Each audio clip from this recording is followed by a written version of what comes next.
እንኳን ወደ ክሪፕቶ አካዳሚ በደህና መጣችሁ። ዛሬ የቢቲሲን የአሁኑን እንቅስቃሴ በቅርብ እንመለከታለን። በተለይም ከትናንቱ ፓምፕ በኋላ ብዙ ሰዎች ቢቲሲ ወደ ላይ ሊወጣ ነው ብለው አስበው ነበር።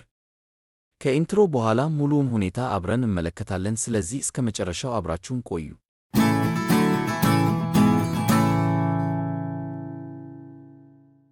እሺ፣ እኛ ከዚህ ከባድ የዋጋ መውደቅ በኋላ ወደ ታች መጥተን አሁን ትራያንግል ፓተርን ፈጥረናል። እንደዚህ ያሉ ትራያንግሎች ብዙ ጊዜ የቀጣይነት ፓተርን ናቸው። ስለዚህ ከዚህ በፊት ከወራጅ ትሬንድ ስለመጣን ትልቁ ዕድል ዋጋው ወደ ታች እንዲሰብር ነው። እዚህ የታችኛውን ትሬንድ ላይን አለን። በዚህ ትሬንድ ላይን ላይ ዋጋው ሁለት ጊዜ ሳፖርት አግኝቷል። ትናንት ይህንን ከሽ ስናይ ብዙ ገዢዎች በፊዮማ ወደ ማርኬቱ ገብተዋል። ብዙዎች አሁን ቤቲክ ወደ ላይ ብሬክአውት ያደርጋል ብለው አስበው ነበር።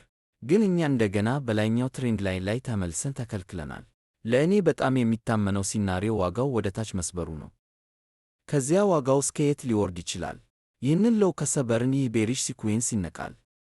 የዚህ ሲኩዌንስ መደረሻ ሌቨሎች በ58,200 እና በ56,800 ህስንት መካከል ናቸው። ግን እኔ በግሌ ዋጋው ከዚያም በላይ ወደ ታች ሊወርድ ይችላል ብዬ ይገምታሉ። ወደ ላይም መሄድ ይችላል፣ ግን በትልቁ ዕድል በርኮይን ወደ ታች ይሰብራል። አሁን እንደ ኮንፍሉዌንስ ደግሞ ወደ RSI ይመለከታለን። እዚህ ታች ያለውን ትሬንድ እናያለን። ማለትም ከፍ ከፍ የሚሉ ሎዎች በትክክል በዚህ ትሬንድ ላይን ላይ እየተጓዙ ናቸው። እንዲሁም የላይኛውን ትሬንድ ላይን እናያለን። እዚህ በግልጽ ማየት እንችላለን። ትናንት ዋጋው በትክክል በዚህ ትሬንድ ላይን ላይ ረሲስታንስ አይተናል።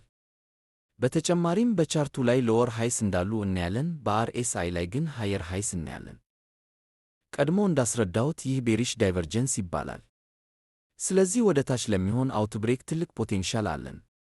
ላይ ብዙ ሆሊዩም አለን፣ ግን በቻርቱ ላይ ከፍ ያለ አዲስ ሃይ መፍጠር አልቻልም።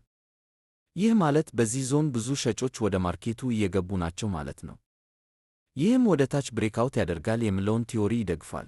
ይህ አጭር አፕዴት ለዛሬ በቂ ይመስለኛል።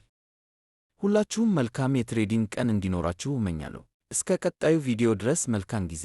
ቻው።